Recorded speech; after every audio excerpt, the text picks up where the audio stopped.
Alors là, on change de sujet complètement et on va retrouver quelque chose qui me tient particulièrement à cœur dans la gestion du plan de traitement, qui est la chose essentielle, et on en a déjà parlé tout à l'heure. On ne traite pas n'importe qui, n'importe comment, sans connaître ce qui se passe. Et la façon dont on appréhende les pathologies et les traitements de nos patients est une chose fondamentale pour le bon déroulement de l'acte, pour le bon déroulement du résultat clinique et pour le confort à la fois du patient et de l'équipe soignante. On travaille de façon beaucoup plus confortable quand on gère bien son temps et on gère bien ses patients. Donc, comment gérer un plan de traitement? On va trouver des notions générales que tout le monde n'applique pas, et donc il y a beaucoup de gens qui résistent à ce genre de notions. Je parle notamment des notions de rendez-vous long, de prendre le temps avec les patients, etc., plutôt que d'avoir des patients qui se suivent rapidement dans les cabinets. Donc il y a encore des réfractaires à ça. Tous ceux qui ont testé ne sont jamais revenus, donc si vous êtes un peu réfractaire à ces notions-là, écoutez-les au moins, puis essayez de vous poser la question de savoir si parfois ça ne pourrait pas changer certaines choses. Donc c'est issu de pas mal de cours de management que j'ai pu suivre, et puis je les ai adaptés aux techniques laser, et parce que les techniques laser vont modifier votre façon de travailler.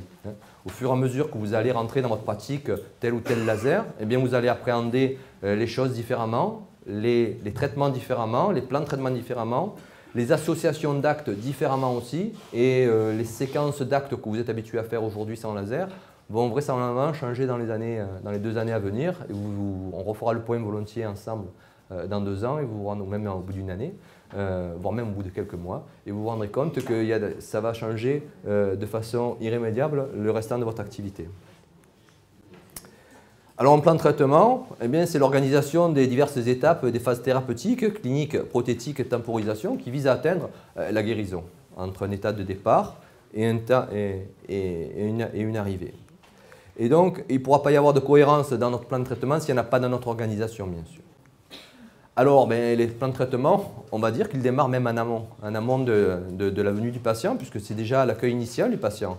À l'arrivée du patient au cabinet, il faut déjà avoir une écoute, même avant son arrivée au téléphone. Selon comment vous allez le recevoir, on va avoir une relation qui va se créer, on va savoir quelle est sa demande, on va savoir qu'est-ce qu'il veut faire. Si on sait écouter, on saura aussi tout ce qu'il ne veut pas faire. Vous allez savoir par qui il est adressé. Donc vous aurez une idée du genre de traitement qu'il va avoir en tête, puisque c'est vraisemblablement la même chose que ce que vous avez fait au patient qu'il a adressé, si c'est un autre patient. Et ça permet surtout d'aiguiller le patient vers le rendez-vous adapté. Vous pouvez aussi, maintenant qu'on a des possibilités de publicité, donc mettre du détail sur le site internet de votre cabinet, si vous en avez un. Si vous n'en avez pas, je vous invite fortement à en créer un, parce que c'est quand même quelque chose qui va être une valeur ajoutée à votre activité, et puis qui va vous permettre aussi de faire venir les patients qui correspondent à votre vision de la dentisterie de manière un peu plus ciblée que des patients qui rentrent parce qu'ils ont vu de la lumière dans votre cabinet, ou parce qu'ils arrivent sur une urgence et que vous êtes le 10e à être contacté dans la matinée, parce que les 9 autres n'avaient pas de rendez-vous disponible pour eux. Informez aussi vos référents et les personnes qui vont vous adresser également des patients, parce que dans la mesure où vous allez faire certains actes que peut-être vos collègues ne font pas, à un moment donné, ils vont peut-être vous envoyer leur cas clinique pour certains traitements. Et donc à ce moment-là, il faut les informer et les former également parfois, donc parce que selon comme eux ont appréhendé le contact avec le patient et selon comme ils ont présenté la chose, ce sera plus ou moins facile pour vous après de dire une chose ou son contraire si ça a été mal appréhendé au départ.